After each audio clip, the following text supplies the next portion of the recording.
Olá, boa tarde. Gente, quem tem acompanhado aí essa polêmica, né, da Coca-Cola com limão, que é cancerígeno, que causa um monte de problema. Eu recebi um monte de mensagem do pessoal que faz o meu curso, recebi mensagem dos meus grupos de amigos, recebi mensagem no privado, no Instagram, até meu sogro veio me perguntar, porque ele também recebeu esse vídeo aonde uma profissional explica, fala um pouco dos problemas aí, né, do benzoato de sódio junto com a vitamina C e o que isso causa. Então, assim, gente, antes de eu falar, né, os detalhes, eu até pensei, vou gravar um vídeo e tal, mas é tanta informação, porque eu fui pesquisar para poder trazer, né, essa informação com mais detalhe, explicar um pouco melhor para vocês e entender também um pouco melhor da parte bioquímica ali, o que acontece. Porque isso é um hábito de muitas pessoas, né? Acho que quando a gente chega até num estabelecimento comercial mesmo, que alguém pede lá, quero uma Coca-Cola, por favor. Automaticamente, a maioria dos garçons, né, pergunta, quer gelo e limão, né? Então é muito comum aquela rodelinha de limão ou aquela rodelinha de laranja, e a gente sabe que essas frutas são fontes de vitamina C, né? O ácido ascórbico. Então vamos lá, gente. Quem aí, tô vendo que tem um pessoal entrando, foi uma live de super última hora, eu decidi há 2 horas atrás que eu iria entrar aqui 12h30 para ter esse papo com vocês. Então, quem aí, eu fiz essa enquete, a maioria das pessoas que tomam Coca-Cola, né, me responderam lá no Stories que tomam muito mais pessoas com limão do que sem limão, né? Agora, graças a Deus, a grande maioria mesmo nem Coca-Cola toma. Então, vamos falar um pouquinho, começar falando dos ingredientes da Coca-Cola, né? Muito foi falado lá do benzoato de sódio, que é um dos conservantes, né? E que ele que tá causando essa polêmica toda, junto com o ácido ascórbico. Mas vamos falar aqui um pouquinho de outros ingredientes, né? Que por si só já são problemáticos. Então a gente tem o corante caramelo 4, que é um corante que está basicamente na grande maioria dos produtos industrializados. Tem muita gente que até acaba descobrindo essa intolerância ou essa alergia, né, a corante, tem que tirar quase tudo que é industrializado da vida, porque realmente tudo tem esse corante aí, né? Você vai ver um molho shoyu Sakura, por exemplo, tem corante caramelo, né? Aqueles biscoitinhos, Cheetos, quase tudo tem corante caramelo. Então, gente, só o corante caramelo, por si só, ele já é um ingrediente muito problemático, né? E no estudo que eu tava olhando aqui, ó, ele pode causar câncer de pulmão, de fígado, tireoide e leucemia. Inclusive, a gente vai falar da leucemia um pouco mais detalhada aí nessa live aqui de última hora, mas que eu precisava compartilhar isso com vocês, né? Tem um outro ingrediente aí, falando da Coca Zero, né? Que é o acesulfame de potássio. E o acesulfame de potássio, a gente tem vários. Eu tô falando desse adoçante porque eu fiz um estudo sobre adoçantes há um tempo atrás, acho que no semestre passado, porque a gente sabe, né, que a maioria dos adoçantes eles promovem, quase todos, tá? A gente só não tem esse estudo ainda da estévia e do. Ai, gente, aquele que é um aminoácido, eu esqueci, já eu lembro e falo o nome pra vocês. Mas não é muito comum, tá? Principalmente em produto pronto, ele não é muito comum. Então, a gente sabe que a maioria dos adoçantes, eles promovem ganho de peso, ao contrário do que se costuma acreditar, né? Porque dietas aí, a gente sabe que isso é martelado na cabeça do nutricionista, dos consumidores, que o que importa ali, em primeiro lugar, é a quantidade de calorias. E quando a gente fala de alguns adoçantes, eles realmente podem não ter ali uma quantidade significativa de calorias, a maioria tem até 0, né? Mas eles adoçam. Então, quando a gente fala de adoçante, a gente quando ingere algo doce, a gente vai ter ali nas papilas gustativas, né? Que é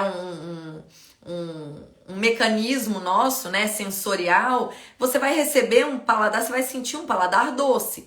Quando você sente esse paladar doce, ele vai informar o teu cérebro que você vai receber um doce. Então, a partir dali, a gente já começa a estimular a produção de insulina. E a insulina é um hormônio lipogênico, né? Ela retém gordura. Enfim, esse é um assunto que a gente precisa de mais tempo para falar sobre isso. Eu falo isso dentro do meu curso Dieta Quântica. Mas enfim, então o acesulfame, que está lá na Coca-Cola Zero, ele primeiro que ele não te ajuda a perder peso, né? Segundo que ele também tem aí em alguns estudos, levanta-se essa questão de também ser cancerígeno, ó, pode...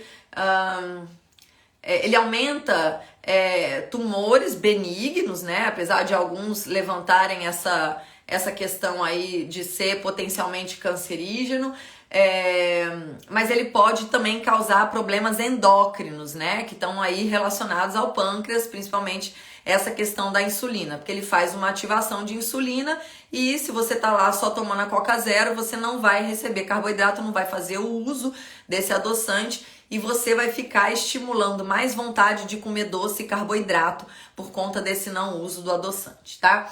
Mas vamos voltar lá pro benzoato de sódio, que é o X da questão, né? Eu achei um estudo aqui, eu quero compartilhar bastante coisa com vocês.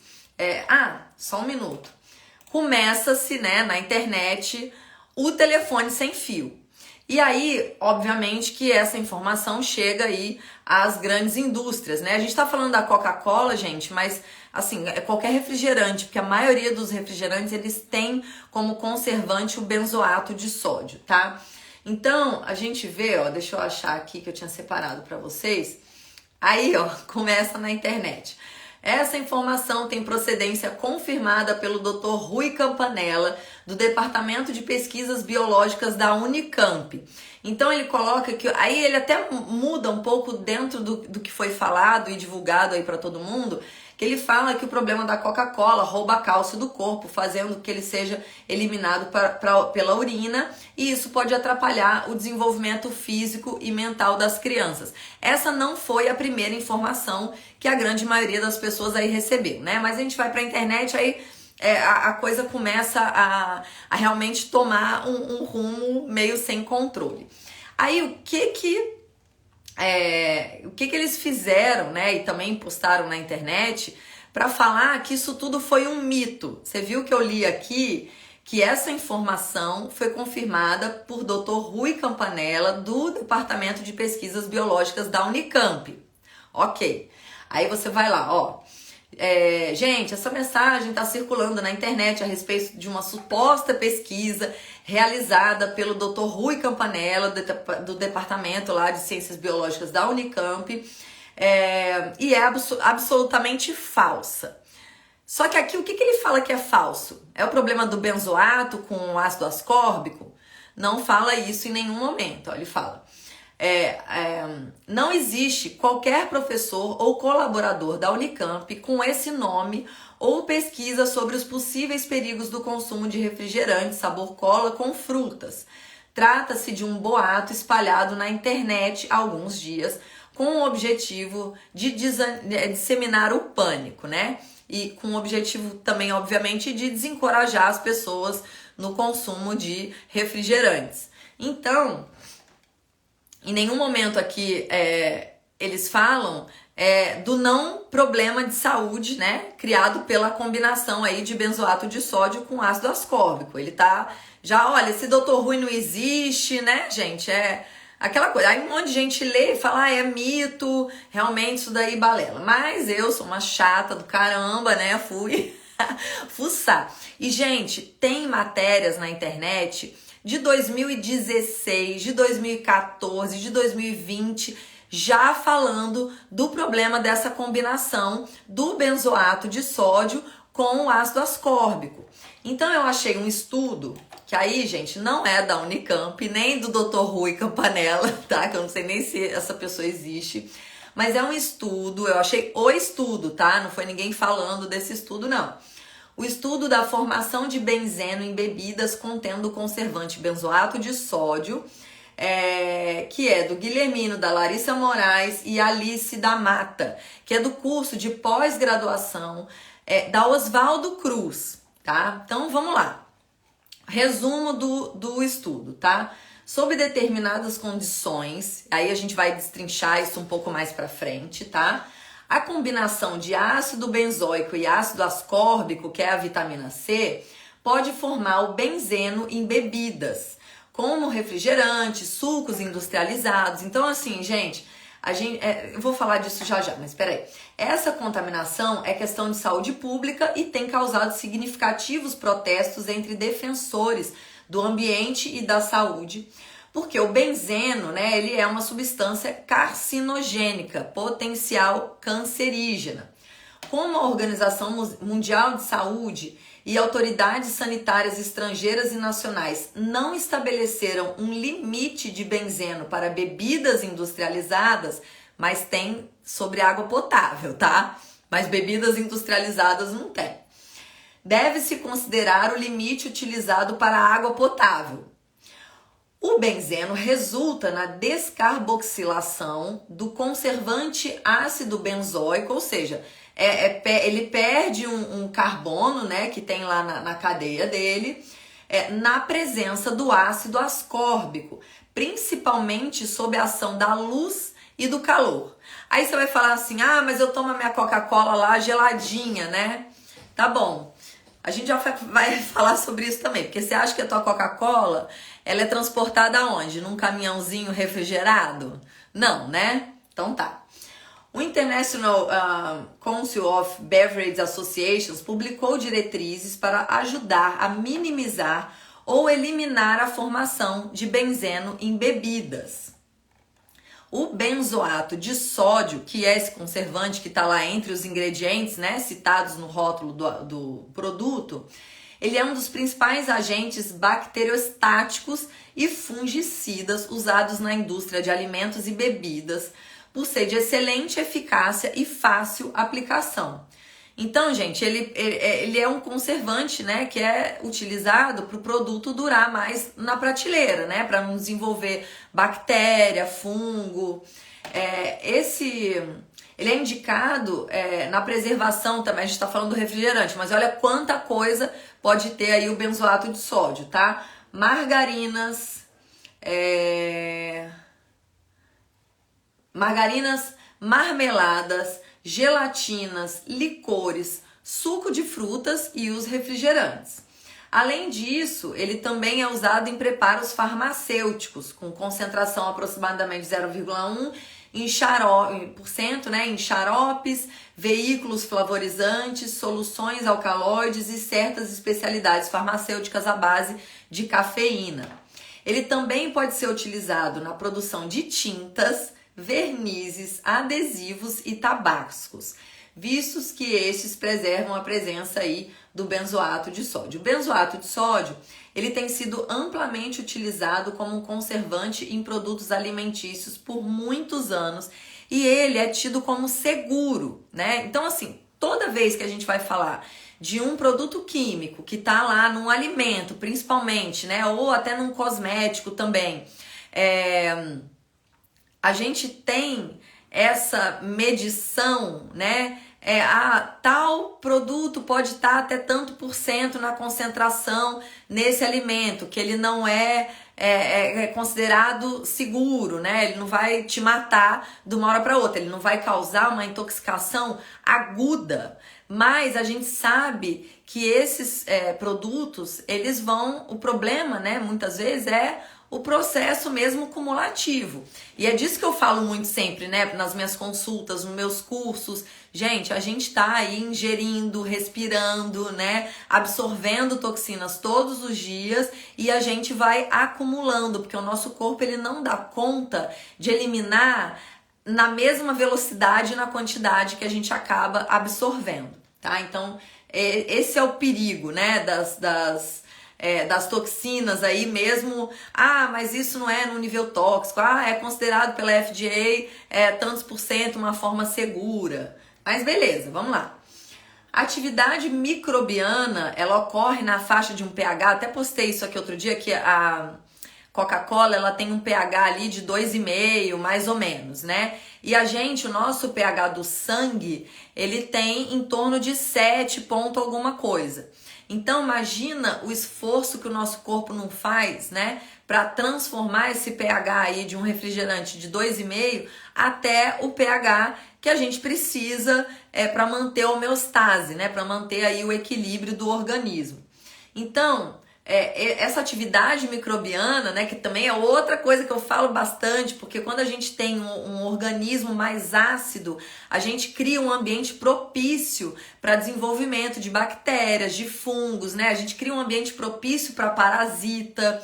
Então, ó, veja que aqui no estudo fala que a atividade microbiana ela ocorre na faixa de pH 2,5 a 4, sendo o ácido benzoico um pH de 4,2, que ele é adequado para alimentos e bebidas naturalmente ácidas, né? O ácido ascórbico, que aí é a vitamina C, que é o ascorbato, né, na sua forma. Aí, gente, o assunto é complexo porque assim, a gente entra na questão também, né, de íons, né, a questão aí que tá muito relacionada ao meu trabalho, que tem uma relação muito íntima aí com a física quântica, né? Então, o ascorbato, né, quando ele está na forma ionizada, ele é uma molécula utilizada na hidroxilação de várias reações bioquímicas. Ele é um poderoso... Já vou até explicar o que acontece, por que o limão alcaliniza o nosso organismo, né? E a gente sabe que o limão ele é uma fruta ácida, mas tem o mesmo princípio aqui. Ele é um poderoso antioxidante usado para transformar os radicais livres de oxigênio em formas inertes, né? Então a gente sabe que a vitamina C, todo mundo fala isso, né? Que é antioxidante, que neutraliza os radicais livres, e isso é uma verdade quando está ionizado, tá, gente?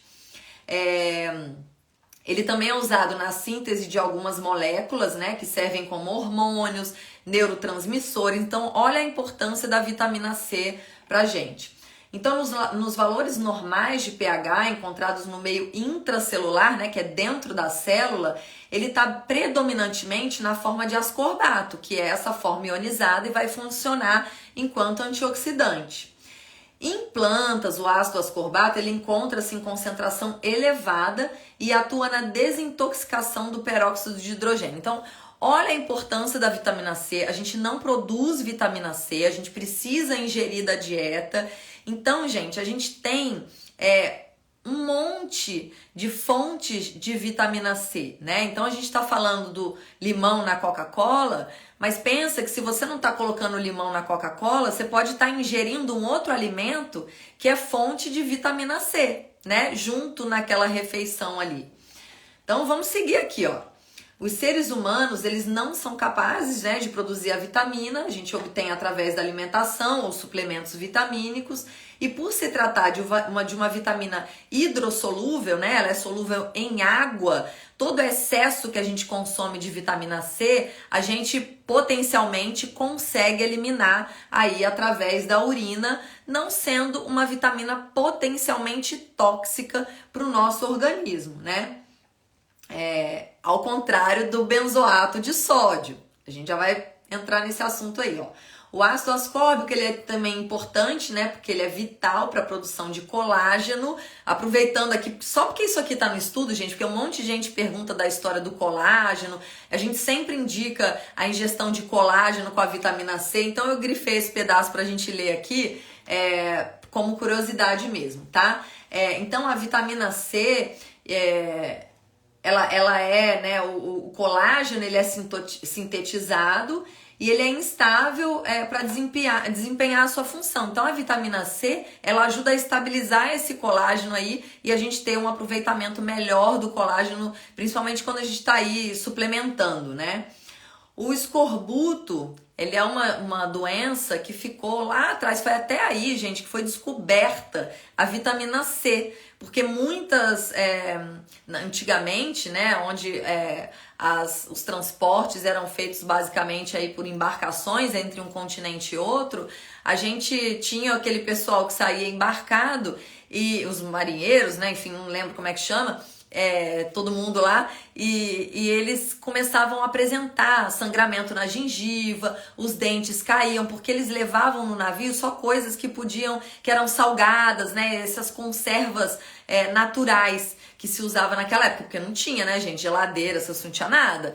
Então, descobriu-se a vitamina C aí. O que eles começaram a fazer? Levar limão nas embarcações, né? E começaram a combater o escorbuto. Hoje em dia é uma doença rara, tá, gente? Mas acontece ainda. Então, o escorbuto, ele gera formação de feridas na pele, gengiva esponjosa, sangramento das membranas mucosas. As feridas são mais abundantes nas coxas, pernas, e no estágio mais avançado, há feridas super abertas, aí a perda dos dentes, né, que é o que acontecia naquela época, e eventualmente até a morte. Então, gente, olha a importância da vitamina C para o nosso organismo, e a gente tem inúmeras fontes, né? Porque nem todo mundo come limão, nem todo mundo chupa laranja, e a gente tem que ter essa fonte, tá?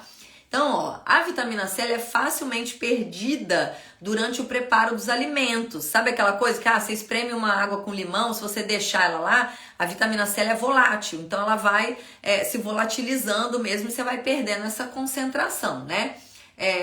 E os alimentos que são cozidos ali na fervura também vão volatilizando muitas vezes parte dessa vitamina C. Então, a quantidade de ácido ascórbico encontrada nos alimentos, né, in natura, ela geralmente é bastante elevada. Então, ao longo, a quantidade que resta no final, né, quando a gente vai consumir, ela já não é tão grande, mas ela é o suficiente para suprir as nossas necessidades diárias. Então, o benzeno, né, ou benzol, ele é uma substância química, né? Vamos falar agora aqui, ele é utilizado aí na indústria de alimentos, tudo, mas ele também é liberado para o ar, né? Pelas emissões provenientes aí dos automóveis, queima de carvão e petróleo. Ele também é usado na fabricação de uma ampla gama de produtos industriais, né? Que a gente já falou alguns aqui, incluindo aí corantes, detergentes, inclusive alguns plásticos. Ó, só vai aumentando, né, o uso do benzoato de sódio, que tá lá nos refrigerantes. Em casos de intoxicação aguda, o benzoato em altas concentrações, ele pode desenvolver edema pulmonar. Isso que eu tô falando, gente, só do benzoato, tá? A gente nem entrou ainda no benzeno, que é o resultado da combinação do benzoato com ácido ascórbico. Então, ele pode causar intoxicação. Desculpa, não. Ó, aqui já estamos falando do benzeno, tá? Quando a gente ingere o benzoato de sódio e ele entra em contato com a vitamina C, a gente transforma ele em benzeno. E essas altas concentrações de benzeno podem desenvolver aí edema pulmonar e hemorragias locais. Os sintomas variam de acordo com o grau de intoxicação, né? Baixos níveis, né? Porque aí a gente não tá falando de uma intoxicação imediata numa quantidade grande, mas baixos níveis já podem causar efeitos iniciais aí de embriaguez, né? Com cefaleia, tontura, tremores, os quais desaparecem com o afastamento do indivíduo da exposição. Em níveis altos aparecem náuseas, vômitos, visão turva, sonolência, pode ocorrer inconsciência, convulsão, arritmia cardíaca ventricular e falha respiratória. No caso de intoxicação crônica, o que é a intoxicação crônica, gente? É o acúmulo, tá? Não é aquela coisa de uma vez, é o acúmulo. Então, ó, os sintomas iniciais, eles não caracterizam uma ação mielotóxica, tá? Que é a intoxicação da nossa medula. Mas a gente sabe que a longo prazo a gente ainda não tem exatas confirmações disso daí. Então são relatados aí, tá? Como sintoma: fadiga, palidez que progride ao longo da intoxicação, cefaleia, perda de apetite, irritabilidade. Olha quanta coisa que a gente pode ter aí como sintoma atrapalhando o seu dia a dia, que a gente às vezes nem liga que está relacionado com um processo que começou com a ingestão de um refrigerante e vitamina C, tá? Então vamos lá, são frequentes os casos de infecções bacterianas e lesões necróticas de mucosa devido à leucopenia, porque a gente baixa leucócito, né? Os sintomas hematóxicos, eles estão associados a concentrações iguais ou superiores a 50 ppm de benzeno no ar. Isso tudo, gente, no ar, tá? Então, ó, a gente já tem uma fonte aí de contaminação que é o ar, né? A gente sabe se o ar que a gente tá respirando aqui tá contaminado, né? Provavelmente sim, para quem vive aí em grandes centros urbanos, porque é liberado por automóveis, né? Algumas indústrias aí, queima de carvão, enfim. Então, ó, vocês verem que essa história não começou agora, tá? Isso é antigo, ó. Durante a década de 1990, o Food and Drugs Administration, que é o FDA, né, teve o conhecimento da formação de benzeno em alguns refrigerantes. Devido a esse fato, iniciou-se uma investigação na fabricação de bebidas, a fim de identificar fatores que contribuíam para a formação de benzeno. A investigação concluiu que a presença de benzoato de sódio e ácido ascórbico em elevadas temperaturas e exposição à luz, a formação de benzeno era estimulada. Então veja que não é automático, ele precisa de condições propícias para se transformar em benzeno. Com essa descoberta, muitos fabricantes reformularam seus produtos a fim de redefinir ou eliminar a produção dessa substância química. Obviamente isso foi fora do Brasil, né? Não foi aqui. Que a gente já vai falar aqui da situação do Brasil. Desculpa.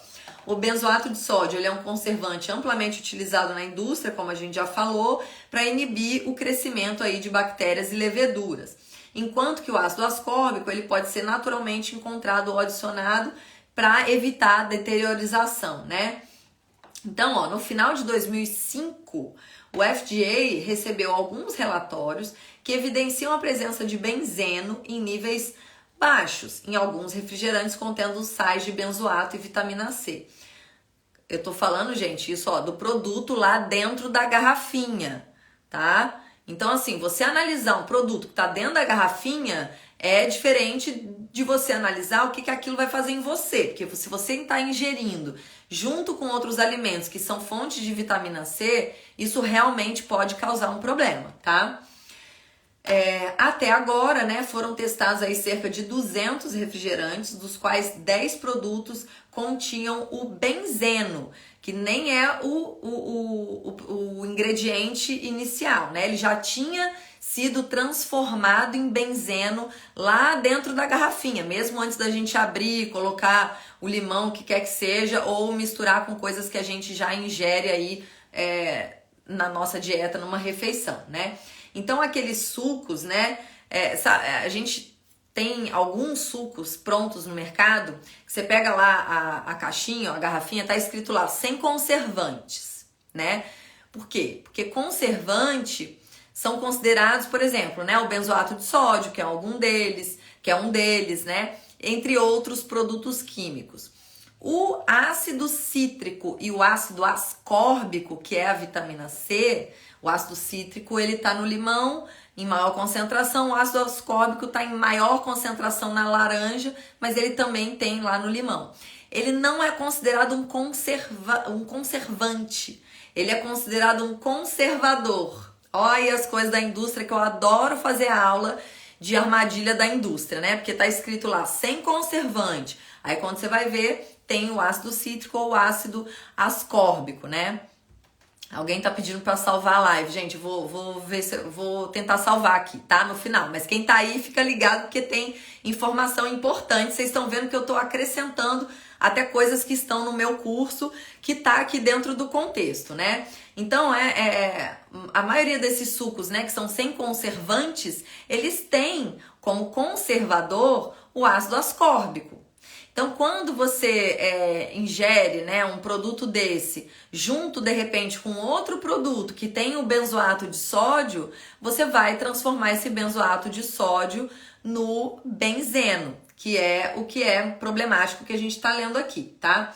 Então, ó, agências de saúde do Canadá, Reino Unido também realizaram testes e detectaram altos níveis de benzeno. Das 150 amostras testadas no Reino Unido, 38 apresentaram níveis de 1 a 10 pp, né, que é a concentração do benzoato de sódio. O FSA, que é outra agência regulatória, diferente do FDA, não só recomendou a reformulação do produto, como obrigou, ó a Europa, gente, como é diferente, obrigou as empresas a retirarem do mercado os produtos que continham níveis altos dessa substância. Na Austrália e na Nova Zelândia, em maio de 2006, a gente está em 2023, 38 dos 68, mais da metade, dos produtos testados continham traços de benzeno que variam de 1 a 40 pp. Após o Reino Unido ter encontrado o benzeno acima dos limites em bebidas, vamos lembrar, gente, que o desejo de benzeno em bebida e alimento é zero, tá? Apesar deles terem lá um nível tolerável, né, considerado seguro pela OMS, enfim. A gente não quer nada, né, dessas coisas no nosso corpo. Então, após o Reino Unido ter encontrado acima dos limites, a China também iniciou um inquérito sobre benzeno em refrigerantes. Autoridades de segurança alimentar chinesa estudaram o potencial de formação do benzeno em refrigerantes contendo ácido ascórbico e benzoato de sódio. No entanto, esses resultados ainda não foram divulgados. E isso, gente, porque essa informação é de 2007. Com certeza esses resultados aí ficaram prontos, né? Mas não foram divulgados. Então, vamos lá. Segundo o IDEC, agora vamos falar do Brasil, né? A Anvisa deveria verificar a presença de benzeno em produtos disponíveis no mercado brasileiro, né? Deveria publicar, divulgar os resultados encontrados, né? Aliás, né, gente, eu sempre reclamo da Anvisa porque, pelo amor de Deus, né? Eu acho que pro consumidor, eu vivo achando coisa aí no mercado que tá lá dentro da minha aula de leitura de rótulo, de armadilha da indústria, que você fala, gente, como que a Anvisa permite um negócio desse? Mas beleza. Então, ela deveria, né, exigir, inclusive, a formulação dos produtos, buscando alternativas que evitem a formação de benzeno e estudar a viabilidade de uma norma para definir o limite máximo permitido de benzeno em bebidas. E isso também, informação aqui, de 2007. Até hoje, não ouvi falar nada nessa questão aí da Anvisa tomar alguma providência em relação a isso. Então, os níveis mais altos de benzeno, que 23 pp, foram encontrados em um produto comercializado especificamente para crianças.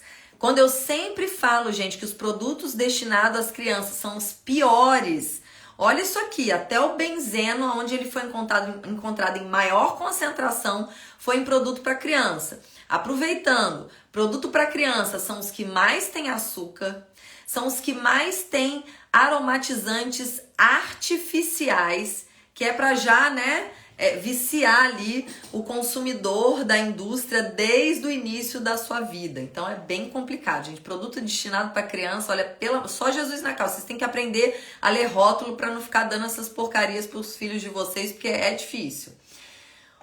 Agora vamos falar um pouquinho aqui, né? O benzeno ou o benzol, ele é um líquido volátil, altamente inflamável, incolor, com aroma característico. Tá sentado, né? Doce e agradável. Então, se você sente o cheirinho do benzeno, você não vai se incomodar, né? Ele não é... Olha isso, gente. Cheiro doce e agradável. Olha a presepada. Ele é classificado como um hidrocarboneto aromático. Possui elevada lipossolubilidade e é praticamente insolúvel em água. Lembra que eu falei que a vitamina C, ela é hidrossolúvel, ela é solúvel em água, por isso a gente não corre o risco de intoxicação aguda, né? Muito difícil, porque tudo que é solúvel em água a gente consegue eliminar melhor, né? Através da nossa urina. Então veja que a grande maioria, né, e eu falo isso lá nas minhas aulas de toxinas, né, de metais tóxicos e tudo mais, os metais, né, as toxinas normalmente são lipossolúveis. E isso ajuda, né, entre aspas, com que essa toxina não seja eliminada facilmente pelo nosso organismo e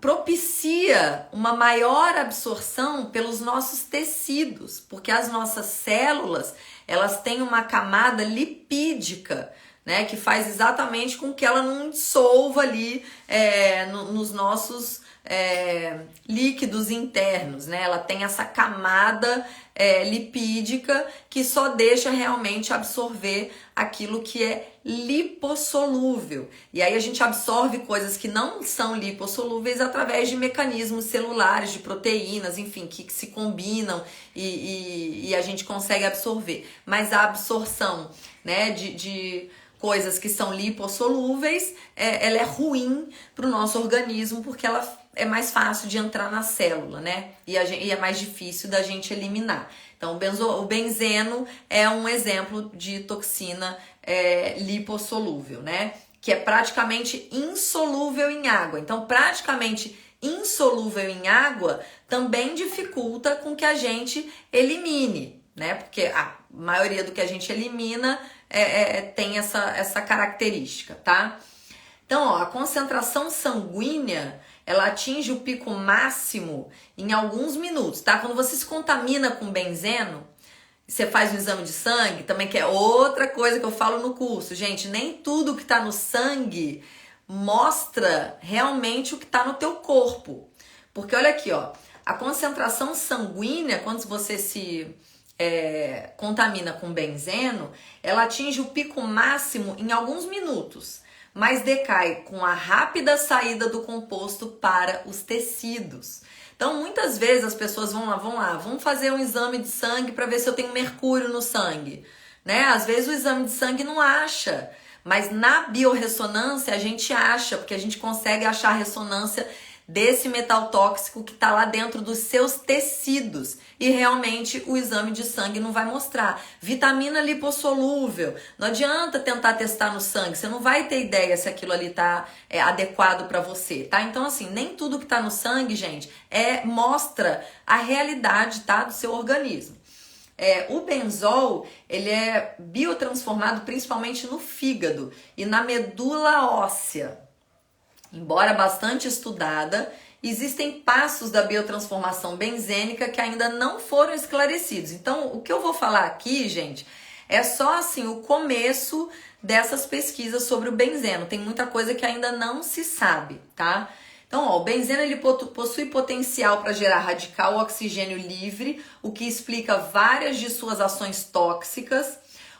A principal ação tóxica em exposição aguda é a depressão do sistema nervoso central, enquanto que a exposição crônica, né, que é essa de acúmulo aí, de longo prazo, destaca-se a ação mielotóxica, né, que é a toxicidade aí da medula, comprometendo uma série, a série que se origina do eritroblasto. Enfim, não vou entrar aqui muito nas coisas técnicas, né? Apesar de estar entrando um pouco na parte bioquímica. Quando se instala a pancitopenia, pode ocorrer a aplasia medular, com infiltração gordurosa e necrose da medula. Essas alterações hematológicas, elas aparecem meses ou anos após a exposição ao benzeno. Então, gente, o que significa? Eu vou ingerir um alimento que tem benzeno, mas está em nível seguro, aprovado pela OMS, pelo FDA, mas e a longo prazo, né? Então, ó, é isso que a gente está vendo aqui. A longo prazo, o acúmulo dessas toxinas, não só dessa toxina, mas várias outras, é realmente muito perigoso. Imagina você ter uma necrose na medula, porque fica tomando Coca-Cola, pelo amor de Deus, né? Elevadas concentrações benzênicas pode desencadear episódio de leucemia. O tipo de leucemia associada ao benzol é a mielogênica aguda. A hemotoxicidade do benzeno é medida por um número de hidroxilas e metabólitos de cadeia aberta. Entretanto, os eventos celulares e bioquímicos que desenvolvem anemia aplásica e leucemia mieloide não estão totalmente esclarecidos ainda. O conhecimento atual sobre esses processos carcinogênicos sugere que o desenvolvimento da leucemia dependente do benzeno, resulta de múltiplos eventos citotóxicos genéticos e epigenéticos independentes. Então, gente, ó, mais um estudo falando aqui de epigenética, né? Do ambiente em que você vive, do estilo de vida. Então, por que muitas pessoas acabam desenvolvendo, sei lá, você pega duas pessoas, que consomem Coca-Cola todo dia. Uma pode desenvolver leucemia, a outra não, né? Porque depende aí de fatores em menor incidência genéticos, né? Na minha opinião, a gente já tá vendo que hoje a genética aí é 20, 30% e a epigenética, estilo de vida, o ambiente que você vive, aquilo que você consome é 70%, tá? Então, ó, no Brasil, a ação carcinogênica do benzeno foi reconhecida oficialmente a partir de 1994 e até hoje a Anvisa não tomou uma atitude em relação aos produtos alimentícios contendo benzeno. Outra que o benzeno pode causar, tá, gente? Danos cromossômicos, tá? Transmutações aí. Tá? Então, cuidado, tanto já foi provado isso, tanto em animais quanto em humanos. O limite permitido pela Organização Mundial da Saúde para água potável é de 10 ppb. Nos Estados Unidos esse limite é de 5, né? Então a OMS deixa 10, os Estados Unidos deixa 5 e a Europa, maravilhosa em relação a essas questões de saúde, é apenas de 1 pp, né? No Brasil, a portaria, a gente não tem essa exigência, essa regulamentação, né, brasileira, então a gente toma como parâmetro a regulamentação da OMS, que é a maior delas que eu li aqui para vocês, tá? Diferente dos Estados Unidos e da Europa. Então, gente, as empresas e autoridades sanitárias, eles asseguram que o nível de benzeno encontrado nas bebidas até hoje não implica risco imediato aos consumidores, contudo, toxicologistas, né, alertam para o fato de que o processo de formação do benzeno pode ser exacerbado quando a bebida é exposta ao calor e à luz. Organizações da sociedade civil que lutam pela segurança dos alimentos afirmam que não existem níveis seguros para o consumo de benzeno, que é a mesma coisa que eu acho, tá, gente? Tem nível seguro, a gente vai acumular aquilo dali, vai para dentro dos tecidos, aquilo vai causar algum dano celular, né? Porque a gente não precisa disso de dentro da célula. E que há, né, limitações aí para a quantidade dessa substância na água. Também, se há essas limitações dessa substância na água, também tem que haver para os refrigerantes, né? Então, assim, por que a Anvisa não faz o estudo de benzeno nos refrigerantes no Brasil? Porque teoricamente essa substância não é para estar lá. Então eles nem fazem esse estudo. Mas olha aqui quanta informação antiga a gente já tem a respeito de alguém que levantou essa bola, né? E assim, se chegou até a gente, a Anvisa já está sabendo disso há muito tempo, que o FDA sabe, o FSA sabe, e no Brasil, né, a política do avestruz, né? Vamos enterrar a cabeça no buraco e vamos fingir que isso daqui não existe, né? Então, ó, tanto a presença do benzoato e o ácido ascórbico nas bebidas não indica necessariamente a presença do benzeno nos produtos, porque tem que ter ali a formação, né, do benzeno com o ambiente propício, né, que é o calor, a luz, mas enfim, né, isso depois que a gente abre e consome com outras coisas, a gente não sabe. Então a quantidade de benzeno encontrada nos lotes, né, de um mesmo produto, ela é variável. Então nem adianta, por exemplo, né, a Anvisa pegar lá uma garrafa de Coca-Cola, ver se tem benzeno ali, tem tanto de benzeno, vamos tirar esse lote aqui do mercado. Não adianta, porque nem todos foram transportados da mesma maneira, nem todos foram armazenados da mesma maneira, né? Alguns podem ter sido mais expostos ao calor e à luz do que outros, então nem no mesmo lote a gente consegue avaliar, né, a quantidade exata desse benzeno. Então, agora, gente, para quem toma Coca-Cola zero, ainda é pior, anota essa. Para quem toma Coca-Cola, refrigerante, sucos industrializados, zero açúcar, ainda é pior. para a formação aí de benzeno, né, do que com açúcar. Então, olha o que esse estudo diz. O açúcar, ele inibe a formação de benzeno e a redução ou restrição dele em bebidas pode favorecer a produção do benzeno. Então, quando você reduz o açúcar da bebida, você favorece a produção de benzeno. Então, gente, ó, refrigerante zero, além de não estar adiantando nada para te ajudar a emagrecer, além de ter todos os efeitos, né, adversos que podem ser causados aí pelos adoçantes, que a gente já sabe que tem vários adoçantes que estão relacionados com câncer, com doenças dentais, doenças da microbiota intestinal, né, doenças do intestino, desequilíbrio. A gente ainda tem aí uma maior probabilidade de desenvolvimento do benzeno, que é essa toxina que a gente está falando aqui para quem está chegando agora nos refrigerantes, tá? Gente, não tô defendendo o açúcar não, tá? O açúcar é ruim, causa dependência, vicia, mas eu sempre falo que se der muita vontade de comer um doce, come o doce com açúcar ao invés do doce com adoçante. Mata a tua vontade, né? Porque muita gente, mas isso é sem açúcar, acha que aí come até mais do que comeria, né, se fosse um doce com açúcar.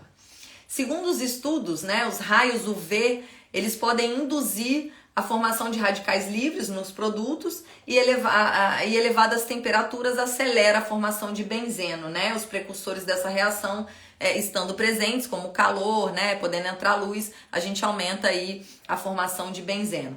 Os 24 testes realizados por Niemann em 2011 demonstraram que bebidas armazenadas em garrafas não estabilizadas olha essa, gente, ó, outra história que pra gente ficar ligado aqui. As bebidas demonstram que as bebidas em garrafas não estabilizadas. O que é uma garrafa não estabilizada, gente?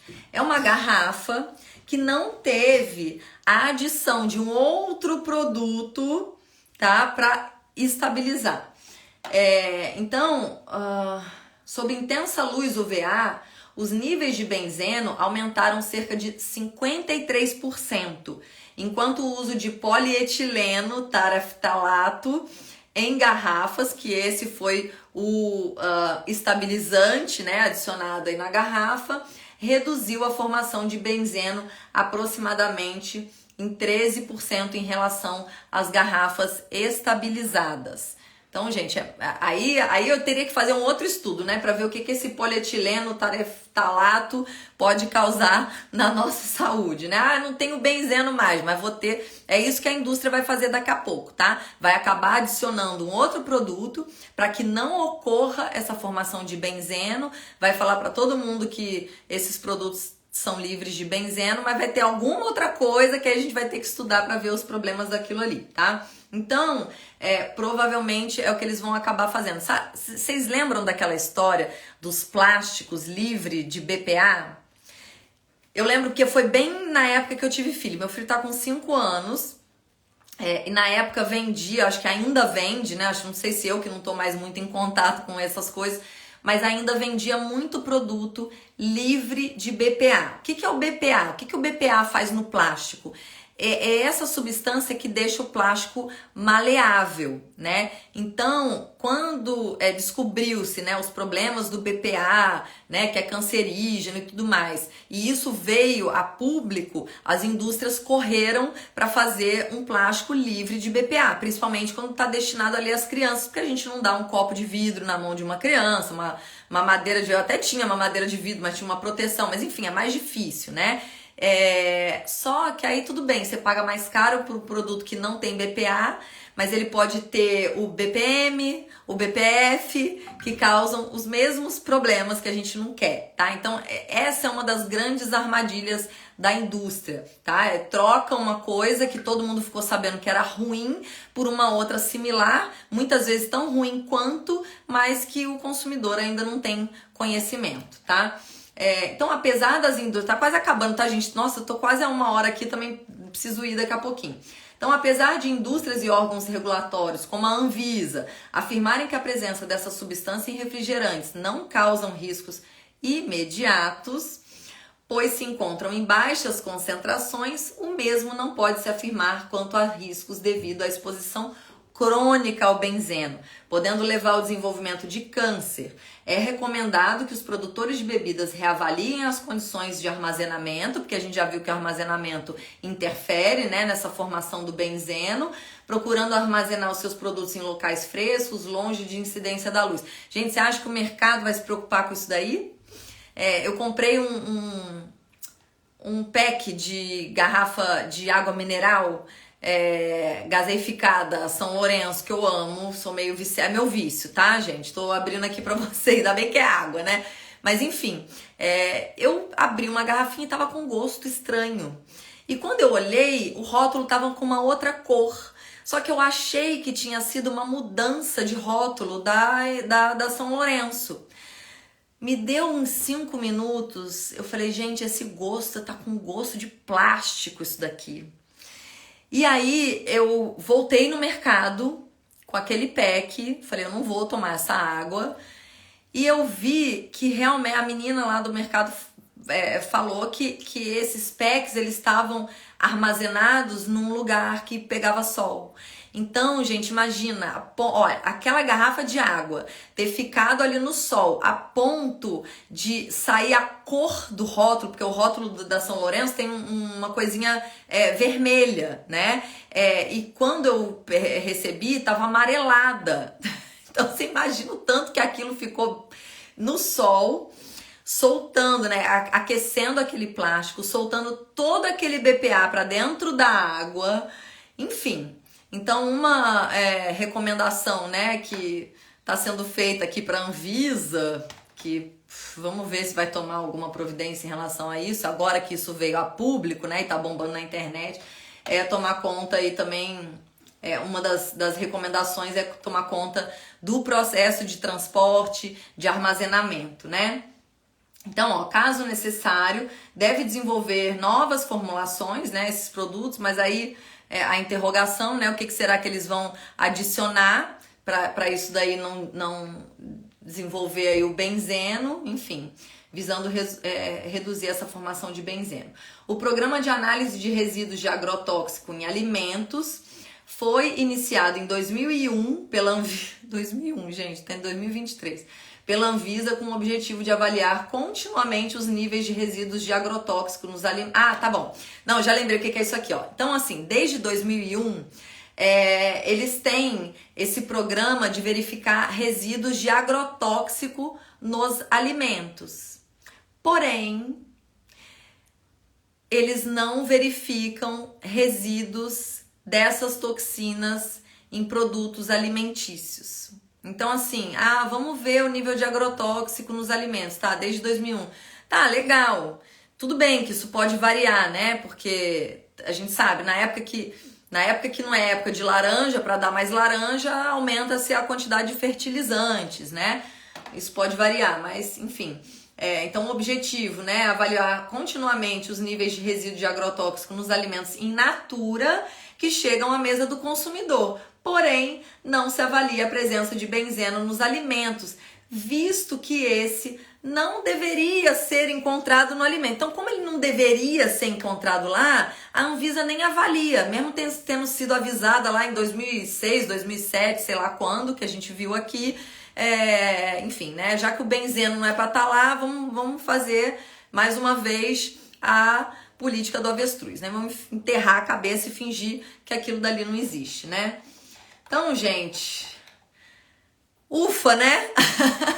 Quanta informação, né? Por causa de um post aí que viralizou na internet esses dias, né? Essa semana. Mas era isso que eu queria compartilhar com vocês.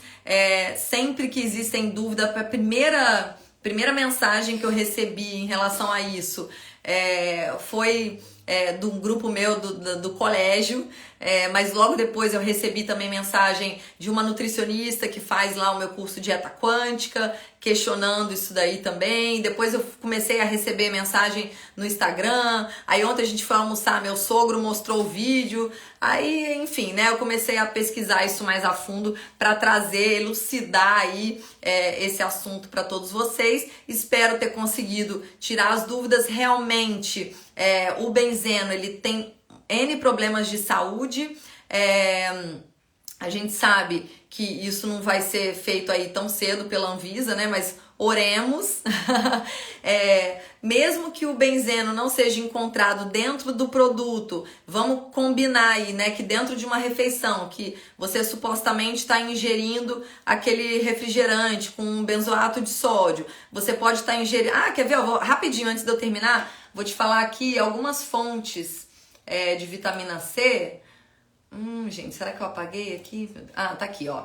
Então vamos lá, né? A gente fala muito do limão e da laranja, mas ó, tem acerola, né? Que também todo mundo sabe, pimentão amarelo cru, suco de laranja, suco de caju, né? O próprio caju, mamão papaya, kiwi, goiaba vermelha, tomate, tangerina, manga, laranja Bahia, brócolis cozido, couve-flor cozida, repolho, batata doce cozida, morango, abacaxi, melancia, suco de abacaxi, enfim, gente. Então, vamos pensar que às vezes o benzeno ele pode não estar dentro daquele produto, mas a gente pode combinar aí com fontes de ácido ascórbico que podem transformar isso em benzeno e a gente acabar se intoxicando. Então, assim, gente, por favor, né, não deixem de consumir as fontes de vitamina C, pelo amor de Deus, deixa de consumir o raio do refrigerante, tá? E se for zero, pior ainda, tá bom?